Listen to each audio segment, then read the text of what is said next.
dude. My name's Gilbert. Gilbert the Grape. Yeah, the name was Dad's idea.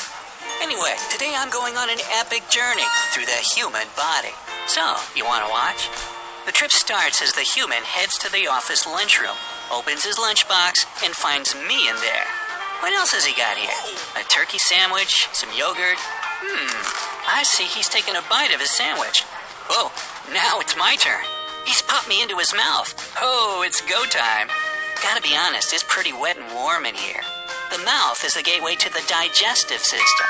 That system is designed specifically to transform food into useful nutrients that keep you energized and help your cells grow and repair. So, once you grab the first bite of whatever you're eating, you turn on the digestion machine. As you chew, food is broken up into pieces to make the process easier. Saliva comes in handy as it mixes with food and breaks it down even more. That way, your stomach doesn't have to digest whole chunks of food. By the way, here's a fun fact. The amount of saliva you produce in a year could fill 2 medium-sized bathtubs. Almost a pool full of drool. Wow, it's really raining spit in here. Ew. Whoa, I better watch out for these teeth. Wouldn't want to end up like Turkey Boy over there. It's hard since this guy's using his tongue to roll food around in his mouth and toward his teeth.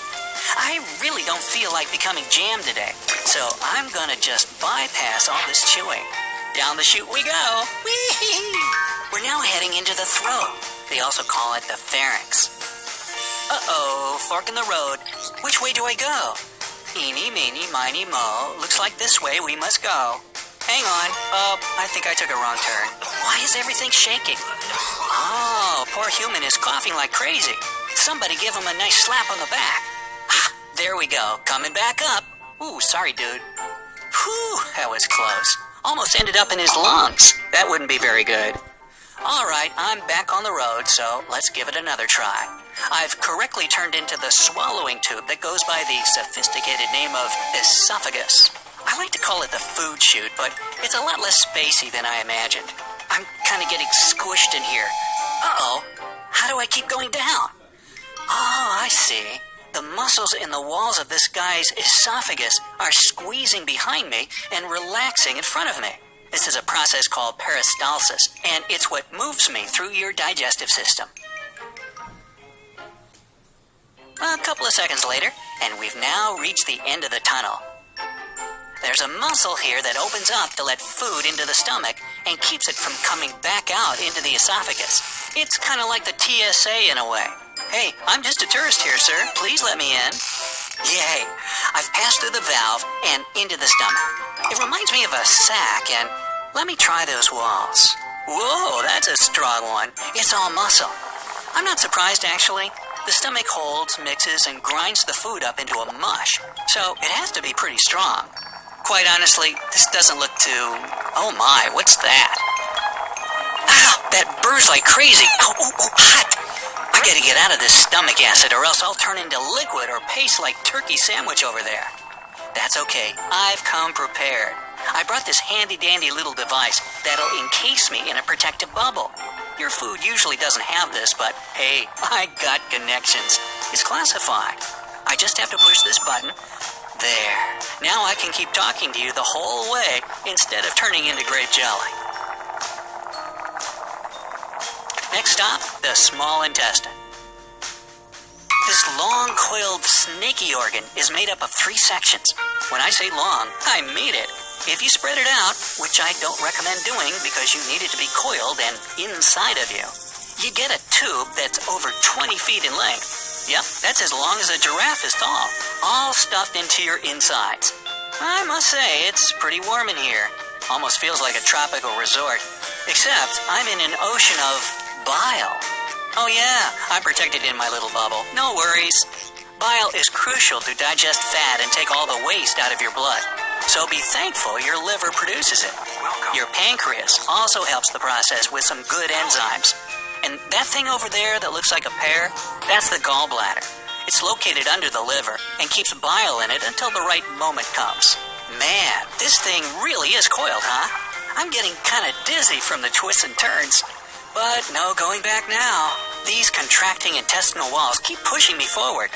Looks like I'm already in the final section of the small intestine, and on to the next leg of my journey, the large intestine. Also known as the colon. It's a muscular tube that's 5 to 6 feet long. Hold the phone. Shh. Do you hear that? I'm not alone. I'm surrounded. They're coming in closer. It's bacteria. Oh, there's tons of them in here. Uh-oh. Is this person sick with some intestinal parasite or something? Nah, your intestines need good bacteria to help them break down food, vitamins, and nutrients so that your body can use them. Sup, peeps? Hey, what's that little dangly thing over there at the entrance? Ah, that must be the appendix. It doesn't do much besides house bacteria that might be released into the gut. It's also got some tissues that are useful for your immune system. But it's mostly a useless little thing, so people can still live without it. Hey, if your appendix gets inflamed, a doctor will cut it out of you. Really? Looks like this guy still has his. Good for you. Anyway, we're now in the large intestine, and I'm glad it's a little roomier in here. Had I not grabbed my fancy top secret protective bubble, I'd be talking to you now as a liquidy yellowish mush of waste. As these muscle contractions push me through the colon, I'd have all the water sucked out of me. My final form? Stool. Yep, poo, doo-doo, number 2, whatever you like to call it. It's formed in the large intestine. Still, loads of bacteria all over the place. They're really hard at work, eh? Well, there can't be too little or too many. Otherwise, you'd have digestive problems like food intolerances. They also play a major role in your immunity, and that's why you have trillions of them in your gut. Hey, keep up the good work, guys. I'm on my way through the left colon. When it gets too full of stool, it decides to dump it all into the rectum because it can't hold it all by itself. It usually takes about 36 hours for what's left of your food, not much now, just waste, to reach this point. But I've been speeding through this journey because I've got some other great stuff to do. So let's head to the rectum already. Geronimo! The rectum is a straight chamber that's about 8 inches long. It has special sensors like this one or that one there that let you know when there's something you should get rid of. They send a signal to the brain when stool or gas want to make their exit. That's about the time when a thought pops up in your brain. Oh, gotta go to the bathroom. If the moment is right for you, that is, you find a toilet, the sphincters relax and ta-da! Your stool makes its exit. Bye-bye, pizza from yesterday's breakfast. What? When the moment isn't exactly right to release stool just yet, your sphincters contract. Those rectum sensors help too, so that the urge to release its contents disappears for a while. You should be happy when your rectum and sphincters are working hard to keep stuff in when the timing isn't good. Like when you're driving to work, on a date, getting groceries, sleeping. But when you just can't resist the urge anymore, the external sphincter gives you a couple more minutes or however long you need until you make it to the bathroom. Well, not sure if the human is ready, but I'd really like to go now. Maybe I can hotwire these sensors to make my great escape. Oh yeah, this guy's at work, isn't he? This is gonna be awkward. Of course, normal food doesn't leave your body in such a graceful manner. You wouldn't even recognize what was what. But as for me, Gilbert the grape, I still have important things to do today. So, hey Bob, let's... Well, that was different. Hey, if you like my video, please like it, subscribe it, press the bell icon, turn on all notifications, share it. Bye-bye.